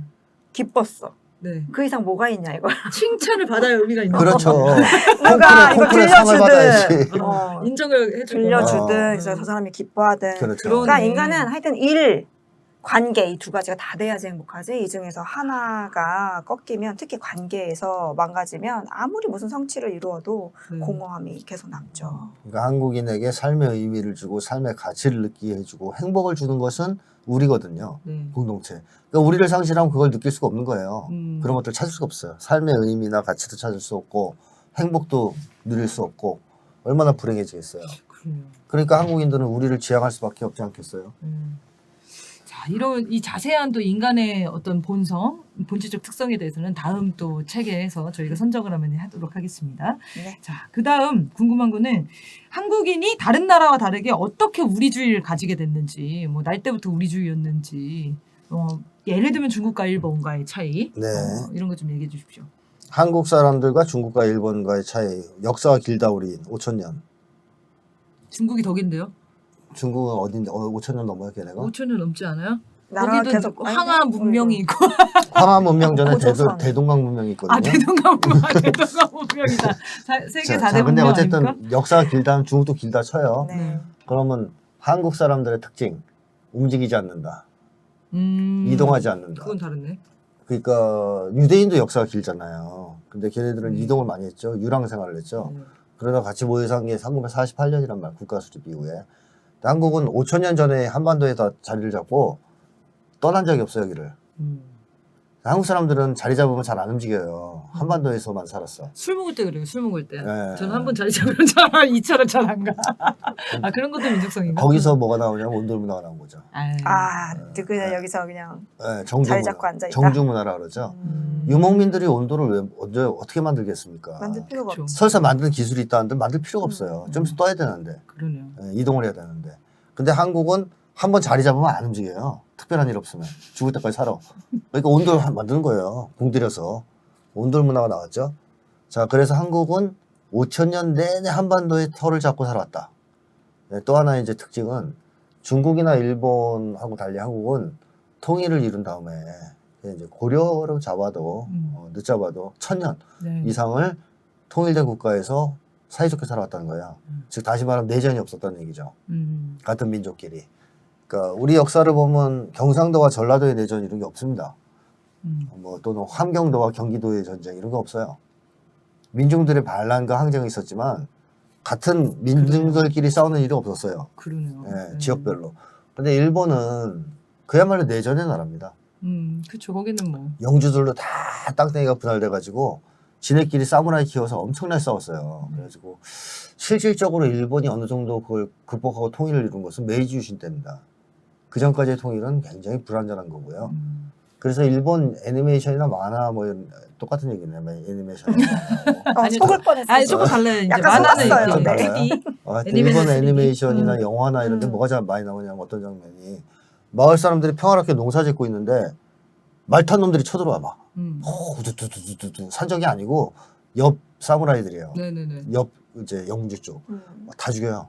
막 완전히 뭐 산적이 쳐들어온 경우도 있겠죠. 그것도 뭐 일종의 이제 영주라고 보면 되죠. 땅을 차지하고 있는 큰 규모의 산적은 다 죽여요. 마을 사람 몰살시켜 버려. 그래서 일본에서 그걸 영화로 만든 게 7인의 사무라이라는 영화 있죠. 모릅니다. 깡패들인지 막 쳐들어와서 다 죽이니까 산적들이 7명의 사무라이를 고용해서 걔들을 물리치는 영화가 있어요. 네. 그걸 이제 수입해서 황야의 7인이 나왔죠. 미국에서 서부의 7인이니까 율브린더 나오는 거. 거기는 비슷한 문화권이라 그런 거. 그게 수입이 되는구나. 그게 이제 히트를 쳐서 그런 건데 어쨌든 일본에는 그런 문화가 많습니다. 다시 말하면 마을 사람들은 항상 그런 위험이 있었던 거예요. 언제 누가 우르르 와서 다 죽여버리나? 죽여버리고 도망치고 지네끼리 싸우고 몰살당하고. 근데 한국은 그런 내전의 역사가 없죠. 그러니까 보통 사람들끼리는 굉장히 평화롭게 네. 또 화목하게 살아왔습니다. 1000년 넘게. 뭐 신라 백제 고구려가 싸울 때도 뭐 맨날 싸웠습니까? 사이 비교적 좋은 편이었죠. 그렇죠. 그리고 중국도 내전이 많죠. 2년에 한 번꼴로 전쟁이 있었다 그러죠. 그래서 중국이나 일본은 바다 집이 이렇게 바깥에서 이렇게 담을 쳐요. 구획을 져서 못 들어오게 만드는. 약간 성 같은 분위기를 져요. 집을. 그러니까 마당을 안에 두고 밖을 이렇게 테두리를 쳐. 외적의 침입으로부터 보호하기 딱 좋아요. 그렇죠. 서양도 네네네. 그렇거든요. 그래서 집에서 문 걸어 잠그면 싸움도 할 수 있어. 네. 좀비가 쳐들어와도. 근데 한국은 좀비가 쳐들어오면 다 죽어요. 일단 담 넘어. 옛날 항상 문이 없어. 옛날 문이 문이 없어. 없잖아요. 문이 없어. 그 서민들 집 보세요. 그냥 쌀이 대충 꽈서 세워놓고 아무나 막 들어와서 돌담도 그거를 문으로 보고 꼭 이렇게 창호지 같은 거 그냥 부시면 되는 거잖아요. 네. 꼭 근데 문을 열려고 하시는 그 모습이 너무 아름답다고 생각해요. 돌담도 얼마나 낮은데요. 그렇죠. 헐값도 이렇게 안 하고. 보이게 다 이렇게 보여요. 이렇게 하고서 인사하잖아요. 한국 사람들은 높게 안 쌓아요. 그냥 돌담도 밥 먹었어? 아니면 대충 나무떼기 싸서 이렇게 해놓고 그런 거 없는 집도 많아. 경계가 진짜 없네요. 경계를 안 쳐. 네. 밖에 사람들이 들어오는 거에 대해서 두려움이 없어요. 그러니까 그게 문화자. 이제 그저 외국 일본이나 중국이나 서양은 그렇게 끊임없이 침입을 받고 공격도 받고 그러니까 집 주변에 담을 두텁게 쌓고 안에다 마당 놓고 가족끼리 이제 방어막을 이제 만들었다면 한국은 다 열어져 끼고 사는 이런 문화다. 그러니까 다시 말하면 아주 오랜 시간 동안 평화롭게 또 화목하게 살았단 말이에요. 그럼 우리주의가 넓은 범위로 확산될 수 있잖아요. 그러니까 일본은 조그만 마을 공동체 정도에서 우리주의가 싹틀 수가 있지만 그게 일본 전체를 아우르는 정도로 확대되기가 힘들단 말이죠. 예전에 한국 문화 중에 그런 게 있지 않습니까? 조선이나 이럴 때 보면은 이렇게 짐 싸가지고 이제 다른 마을로 간다고. 근데 그냥 짐만 싸서 가잖아요. 개나리 벗집. 집이 없잖아. 네. 집이 없는데 네. 짐만 싸서 다른 마을로 이사를 가겠다면서 그 이불 같은 거 이불을 챙겨가지고 맞아. 가마솥이랑 가마솥, 이불 이걸 들고 가면은 거기에 무슨 집이 생기나 봐요. 저도 예전에 그게 되게 신기하다고 생각했었거든요. 마을 사람들이 받아주면 집을 지어주니까. 마을 사람들이 받아주면 아이고 그러면 이제 힘을 합쳐서 집을 지어주니까 그러니까요. 아무 문제 없는 거예요. 그런 나라가 어딨어. 진짜 생각해보니까 진짜 황당한 문화네요. 그렇죠. 그러니까 일본이나 중국은 그게 쉽지 않거든요. 네. 다른 마을 들어가서 사는 게 얼마나 배탈성이 강한데요. 그리고 이제 그 지주가 아니죠. 뭐 촌장이 촌장이 딱 허락하면 자 다 같이 일어나서 집을 지으러 가는 그런 문화네요. 생각해보니까. 그래서 자, 우리 그런 거 하나에다 외침이 많았잖아요. 엄청난 외침이 있었죠. 그때마다 힘을 합쳐서 몰아냈습니다. 근데 그때마다 사람들이 생각하는 게 계급적 차이가 있어도 일단 민족이 살아야 된다. 네. 나라가 없어가지고 무너지면 다 죽는다. 쑥대밭이 돼서. 그래서 우리가 이렇게 나라 걱정을 하니까. 임진왜란, 뭐 병자호란 이런 것들 겪으면서 더 뼈저리게 느꼈을 거 아닙니까? 그러다 보니까 한국은 국가가 위기에 빠지면 계급계층 간의 갈등이 심했음에도 불구하고 그걸 막론하고 일단 힘을 합쳐요. 하나로 그 순간에는. 일단 나라는 구해야 된다. 민족과. 이런 의식들이 싹 트면서 우리주의가 굉장히 강고할 뿐만 아니라 범위가 넓죠. 그러니까 민족 차원에서의 우리주의가 만들어진 거죠. 이런 경우는 지구상에서는 우리 민족밖에 없어요. 이런 역사가.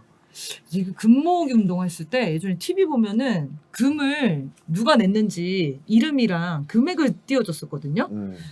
근데 그러면 이제 회장들, 사장들이 막 나와요. 중소기업 막 회장들은 얼마 냈다. 그럼 막 그걸 계산했었던 게 기억이 나. 저 새끼 저거밖에 안 냈네. 더 냈어야지 막. 근데 국민들이 또 막 얼마를 모았다. 그럼 생각해보니까 그런 것도 나라의 어떤 위기가 오면은. 그렇죠. 일단은 다 털고 본다. 그렇죠. 네. 나라를 구하고 본다. 네. 참, 그리고 혜택을 하나도 못 받았거든요. 그렇죠. 저희는. 맞아요. 늘 뜯겨. 아, 바보같이. 그랬지 진짜. 네. 자, 우리주의에 대해서 계속 얘기하고 있는데요. 이거에 대해서 좀 잘못 생각하면 자기가 속한 집단의 이익만 추구하는 가족 이기주의 아니냐. 이렇게 얘기도 좀 나올 수 있을 것 같아요. 가족 이기주의, 뭐 집단 이기주의 이런 거하고 우리주의는 어떻게 좀 다를까요? 네. 가족 이기주의하고 집단 이기주의는 본질적으로 개인 이기주의예요. 개인 이기주의 확대판이에요. 개인이 이기주의, 그러니까 이익을 추구하기 위해서 혼자서 추구하는 것보다는 때를 부어서 추구하는 게 더 유리하거든요. 그래서 가족 이기주의가 생기고 집단 이기주의가 생기는 거죠. 그러니까 집단적으로 추구하는 거예요. 소규모 집단이 모여서 내 사심을 채워줄 같은 사람을 만나자. 만나서 그렇죠. 그런 일위대라고 봐야죠. 그래서 가족 이기주의, 집단 이기주의 다 이제 이기주의의 변형입니다. 개인 이기주의. 그런 경우가 있고 그 다음에 이제 큰 우리가 불가능한 사회가 있습니다. 서로 갈등, 반목 이렇게 심해서 그럴 때 소규모 공동체로서 똘똘 뭉쳐서 그나마 살아가려고 하는 그런 경향도 있을 수 있거든요. 이것도 뭐 사실은 원천적으로 개인 이기주의는 심하지 않을 수 있지만 결과적으로는 이기주의 성향을 갖게 돼요. 왜냐하면 우리만 잘 먹고 잘 살면 된다. 지구가 좀비 떼들에 다 뒤덮여도 우리 가족만 무사하면 돼. 뭐 이런 영화 너무 많잖아요. 네네, 그렇죠. 탈출기, 온 가족에. 그러니까 그런 발상으로 갈 수밖에 없어요. 가족 이기주의는. 그래서 출발이 무엇이든 간에 가족 이기주의나 집단 이기주의 같은 거는 우리주의하고는 다르다는 거죠. 근데 우리주의는 우리 가족, 우리 집단만 잘 먹고 잘 살자. 또는 화목하게 지내자가 아닙니다. 온 사회가 그렇게 됐으면 좋겠다는 걸 꾸는 거예요. 그런 점에서 다르거든요. 그러니까 한국 사람들이 가족의 범위를 가족이 이제 우리의 원형이란 말이죠. 이거를 전 사회 차원에서 가족이 됐으면 좋겠다. 모든 사람들이. 그렇게 생각했다는 걸 보여주는 근거로 보통 두 가지를 들었는데 제 책에서 하나가 이제 밥 관련 인사말이고 밥 드셨어요? 우리 언제 같이 밥 먹을까? 밥 챙겨주는 거 있죠. 네. 이게 가족끼리 하는 거잖아요. 근데 그걸 왜 사회적 인사말로 만들었을까요? 바로 다른 사람들하고도 가족 관계가 되고 싶기 때문이죠. 그런 목적이 없었다면, 의향이 없었다면 그 인사말을 가족끼리만 쓰면 되지. 왜 사회적으로 썼겠습니까? 서로 밥을 챙겨주는 사이가 되자 이런 얘기잖아요. 두 번째 또 한국 사회에서 특징이 가족 호칭을 사용한다는 거예요. 사회적 관계에서. 어머님, 아버님, 이모, 삼촌. 네, 삼촌, 뭐 고모. 식당에서 만난 사람 다 이모잖아요. 이모. 그리고 조금만 친해지면 형. 그렇죠. 뭐 황당하지만 술 한잔 마시고 나면 형하고가 되잖아요. 뭐 이런 식으로 그 호칭을 쓰고 싶어 하는 건 뭐예요? 가족이라고 생각하는 가족의 범위가 더 확장됐으면 좋겠다. 네. 사회적으로. 이런 점에서 본다면 한국 사람들은 가족이 자기들 가족끼리만 잘 먹고 잘 살기를 꿈꿨던 것이 아니고 온 사회가 가족이 됐으면 좋겠다. 즉 우리가 됐으면 좋겠다. 라는 거를 꿈꿔왔다는 걸 보여주죠. 그래서 진정한 의미에서의 한국의 우리주의는 가족주의와 다르지 않다. 한국 사람들은 집단 이기주의로서의 가족주의나 그런 걸 가졌던 사람들이 아니고 원칙적으로 범인류까지는 아니더라도 우리 민족, 우리 한국 사람들이 그냥 한 가족처럼 하나가 돼서 우리가 돼서 살아갔으면 좋겠다. 이걸 꿈꿨던 사람들이다. 이게 이모라고 부르는 그 문화가 보통은 이제 사장님 혹은 아줌마잖아요. 아줌마로 부르면 뭔가 죄송한 마음이 들어요. 그러니까 하대하는 것 같이 느껴져가지고. 근데 이모라고 부르면 그런 친근감. 존중의 의미 같이 느껴지거든요. 부리는 사람이 아닌 것 같은 맞아요. 느낌. 네. 한국에서는요 가족 호칭 쓰면 되게 좋은 뜻이 담겨 있어요. 제가 아는 분도 우리 어머니 친구인데 뭐 어머니 친구를 뭐라고 부르겠어요? 어머니 사실상 누구 어머님 사실상 이래야 되는데 아줌마잖아. 만약에 그러니까 사실상 아줌마인데 아줌마 부르기도 했었죠. 얘들. 어머니라고 부르면 좋아하든가 그쵸. 아니면 이모라고 부르면 되게 좋아요. 그게 더 훨씬 그 그러면 친감이 확 다르거든요. 한 가족이 됐다고 느끼는 거예요. 그 사람. 네 맞아요. 이 사람이 나를 가족으로 대하는구나. 이렇게 생각하는 거거든요. 맞아요, 그럼 맞아요. 그거 이상 좋은 게 없어요. 대통령님 부르면 훨씬 좋아하거든요. 한국 사람들 그거를. 형 이렇게 부르는 걸. 그렇죠. 가족처럼 느끼는 거니까. 그래서 한국 사람들은 조금만 친해지면 그런 관계로 가고 싶어 하는 게 있죠. 아, 그게 무의식 중에 그러는 거네요. 무의식 중에. 네. 그러니까 생각해서 하는 게 아니고. 그렇죠. 의도하지 않아도. 신기한데요. 네. 알겠습니다. 자, 그럼 마지막 질문입니다. 한국인의 우리주의가 딱 발현될 때를 보면 국가적으로 큰 사건이 일어났을 때인데 한국인에게 이 우리주의 집단화 그러니까 이제 여기 책에서는 이렇게 표현하셨어요. 집단의 운명과 자기의 운명을 일치시키게 되는 거. 이게 어떤 조건일 때 발현이 되는 거냐. 이거 궁금해하실 것 같아요. 국가에 큰 재난이 닥쳤을 때. 네. 답을 알고 있었어요. 아니 너무 뻔한 답이에요. 이거 좀 설명을 해주세요. IMF 경제 위기 같은 게 왔을 때. 네. 이럴 때 이제 한국 사람들은 나라가 망하면 개개인도 없다. 네. 뭐 이런 걸 이제 꿈꾸는 거죠. 어느 정도 큰 재난을 봐야 됩니까? 그러니까 뭐 IMF 경제 위기, 코로나. 피해자가 엄청 많이 커질 것 같다라고 그렇죠. 생각할 때. 거의 모두가 다 피해를 볼 것 같다. 나만의 문제가 아니라 우리의 문제인 것 같다. 이렇게 느낄 때. 아, 나만의 문제가 아니다. 이렇게 그러니까 이게 어려워요, 말이. 집단의 운명과 자기의 운명을 일치시키는 거. 나만의 문제가 아니라 우리의 문제인 것 같다. 네. 이렇게 하면 딱 이해가 되네요. 그렇게. 그러니까 이건 내 문제 아니야. 개인 문제 아니야. 우리 모두의 문제야. 이러는 순간 이제 확 바뀌어 버리는 거죠. 그 세월호 그랬죠. 세월호도 그랬고 옛날에 80년대 학생운동 이런 거죠. 누가 죽거나 그러면 체류탄 맞아서 네네네. 내 문제라고 생각하는 거예요. 우리 문제. 어. 이건 그 사람 문제가 아니라 우리 문제야. 그러니까요. 생각해보니까 그때 그러니까 앞에서 한 친구가 죽으면 동기가 죽으면은 이거는 나의 문제다 이렇게 그렇죠. 생각을 딱 하게 되는 내 거죠. 문제이자 우리 문제다. 모두의 문제다. 이제 그런 거. 그 다음에 이제 공동의 목표가 확실하게 제기될 때 월드컵에서 우승해야 된다든가 4강 진출해야 된다든가 아니면 남북회담이 성공해서 평화의 길이 열려야 된다든가 이럴 때는 목표가 딱 일치하잖아요. 그때 굉장한 수준의 우리주의가 발현되죠. 뭐 그렇죠. 그런 시점. 저는 이제 집단의 운명하고 개인의 운명이 이제 어떻게 연결이 되느냐. 최근에는 이제 그 자살하는 사람이 떨어질 때 맞아서 돌아가신 경우라든지 이런 거 있죠. 그냥 저 사람 힘들면 죽든지 말든지 이렇게 할 수 없는? 그러니까 이게 어떻게 나하고 연결될지는 아무도 모르는 것 같아요. 그래서 뭐 집단의 운명과 연결된 개개인이 어디 있을까 싶어요. 근데 물론 지금까지 말씀드린 거는 다 일시적인 우리에 가까워요. 근데 진짜 우리가 되고 싶다면 공동의 목표를 다 가지면 되고 한국 사람들이 새로운 세상을 만들겠다. 뭐 좀 구체적으로 하면 기본 사회를 만들어 보자. 혹은 뭐 기본 소득을 실시해 보자. 이걸로 거의 다수가 뭉치잖아요. 그러면 이제 우리화가 되기 시작하는 거죠. 그러니까 공동의 목표가 있고 그 목표가 건전하고 장기적으로 가정될 때 그럴 때 촛불항쟁처럼 뭐 이제 이렇게 되면 아주 강력한 진짜 우리가 만들어질 수 있고요. 우리가 될 수 있는 주객관적 조건이 갖추어진 사회가 되면 우리주의가 아주 강하게 확산될 수가 있죠. 이런 공동의 목표를 계속 만들고 세우는 것도 중요하겠네요. 중요하죠. 공동 목표가. 달성됐다고 끝? 안녕. 그 다음 게 나와야죠. 더 높은 목표. 그거를 계속 발전시켜 나가는 목표를 제시하는 사람들도 있어야겠군요. 그렇죠. 그게 원래는 이제 그 정치인들이 하는 거고. 그런 게 뭐 정치인들이 하는 일이야? 선각자들이 하는 거 아니겠어요? 그렇죠. 그런 사람들이 별로 없다 보니까 지금 우리가 목표가 부재한 상태가 되고 그런 건데 사실은 그게 굉장히 중요한 거고 거기에 동의하면 객관적 조건이 좀 미비해도 우리가 형성될 수 있어요. 뭐 독립운동가들 같은 경우에는 뭐 100% 평등한 관계였겠습니까? 천민 출신도 있고 평민 출신도 있고 양반 출신도 있고 그랬을 거 아니에요. 근데 공동의 목표가 확실하잖아요. 독립. 그러면 하나가 될 수 있죠. 평등 관계로서. 그래서 사실은 이것도 주체적 주관적 요인이 더 중요하다고 말할 수 있는 거예요. 우리도. 근데 장기적으로 어떤 사회가 완벽한 우리주의가 지배하는 사회가 되려면 주가 되는 사회가 되려면 객관적 조건이 당연히 있어야 되겠죠. 일단은 그게 공동의 목표가 되겠네요. 네네. 우리주의가 발현될 수 있는 조건들을 마련하는.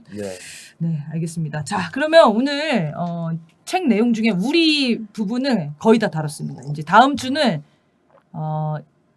다음 주 두 번째 게 뭐죠? 인간 중심성인가요? 중심이요. 아, 두 번째 거는 인간 중심성에 대해서 우리 한국인의 민족성 중에 두 번째 거 다뤄보려고 하는데 이거 너무 재밌습니다.